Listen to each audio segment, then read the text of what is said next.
2 തെസ്സലോനിക്യ 1-ാം അധ്യായം. അഭിവാദനം. പൗലോസും സിൽവാനോസും തിമോത്തേയോസും കൂടെ നമ്മുടെ പിതാവായ ദൈവത്തിലും കർത്താവായ യേശുക്രിസ്തുവിലുമുള്ള തെസ്സലോനിക്കാരുടെ സഭയ്ക്ക് എഴുതുന്നത്. പിതാവായ ദൈവത്തിൽ നിന്നും കർത്താവായ യേശുക്രിസ്തുവിൽ നിന്നും നിങ്ങൾക്ക് കൃപയും സമാധാനവും. പ്രശംസ, പ്രാർത്ഥന. നിങ്ങളുടെ വിശ്വാസം സമൃദ്ധമായി വളരുകയും നിങ്ങളേവരുടെയും പരസ്പര സ്നേഹം വർദ്ധിച്ചു വരികയും ചെയ്യുന്നതിനാൽ സഹോദരരെ, നിങ്ങൾക്ക് വേണ്ടി എപ്പോഴും ദൈവത്തിന് ഉചിതമാം വിധം നന്ദി പറയാൻ ഞങ്ങൾ കടപ്പെട്ടിരിക്കുന്നു. അതിനാൽ നിങ്ങൾ ഇപ്പോൾ സഹിച്ചുകൊണ്ടിരിക്കുന്ന എല്ലാ പീഡകളിലും ദുരിതങ്ങളിലും നിങ്ങൾ പ്രകടിപ്പിക്കുന്ന സ്ഥൈര്യത്തെയും വിശ്വാസത്തെയും കുറിച്ച് ദൈവത്തിൻ്റെ സഭകളിൽ വെച്ച് ഞങ്ങൾ തന്നെ അഭിമാനിക്കാറുണ്ട്.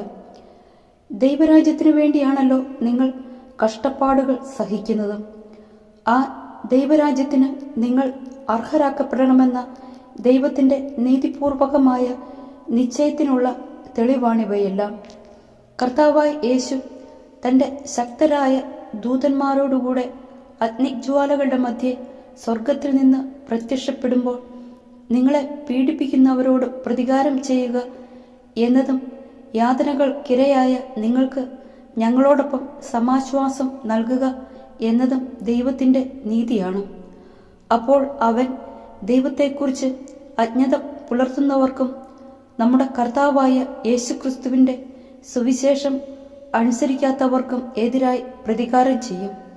അവർ കർത്താവിൻ്റെ സന്നിധിയിൽ നിന്നും അവൻ്റെ ശക്തിയുടെ മഹത്വത്തിൽ നിന്നും തിരസ്കരിക്കപ്പെട്ട് നിത്യനാശം ശിക്ഷയായി അനുഭവിക്കും.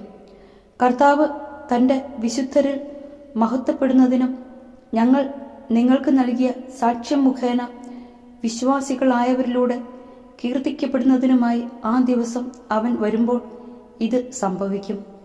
നമ്മുടെ ദൈവം നിങ്ങളെ തൻ്റെ വിളിക്ക് യോഗ്യരായി പരിഗണിക്കുന്നതിനും നിങ്ങളുടെ എല്ലാ സദുദ്ദേശങ്ങളും വിശ്വാസത്തിൻ്റെ പ്രവൃത്തികളും തൻ്റെ ശക്തിയാൽ പൂർത്തിയാക്കുന്നതിനുമായി ഞങ്ങൾ സദാ പ്രാർത്ഥിക്കുന്നു.